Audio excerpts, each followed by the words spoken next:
पति पत्नी का रिश्ता केवल 7 फेरों से नहीं चलता, बल्कि प्रेम और सम्मान से चलता है। पत्नी केवल घर संभालने वाली स्त्री नहीं होती, वो उस पुरुष की जीवन संगिनी होती है जिसके साथ उसने अपना पूरा जीवन बिताने का वचन दिया है। और पति केवल घर चलाने वाला नहीं होता, वो उस स्त्री का सबसे बड़ा सहारा होता है जिसने अपना मायका छोड़कर उसके घर को अपना संसार बना लिया।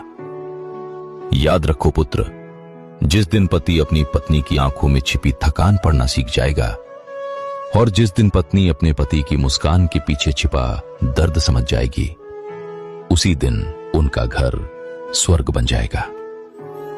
घर कभी पैसों की कमी से नहीं टूटते, घर तब टूटते हैं जब सम्मान खत्म हो जाता है।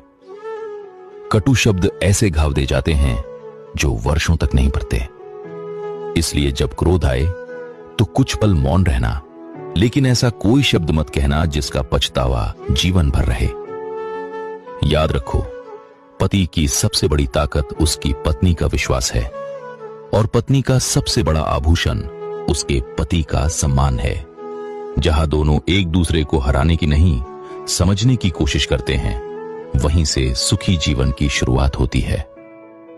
जब पत्नी बीमार हो तो उसका हाथ थाम लेना, और जब पति थका हुआ घर लौटे तो उसे 2 मीठे शब्द दे देना, क्योंकि कई बार प्रेम महंगे उपहारों से नहीं बल्कि सच्चे साथ से महसूस होता है। और मेरी ये बात जीवन भर याद रखना, पति पत्नी एक दूसरे का भाग्य नहीं बदलते, लेकिन यदि दोनों हर परिस्थिति में एक दूसरे का साथ निभाएं तो कठिन से कठिन भाग्य भी बदल सकता है। जहां प्रेम में सम्मान हो और सम्मान में विश्वास हो, वहीं ईश्वर का सच्चा वास होता है। यही मेरा उपदेश है।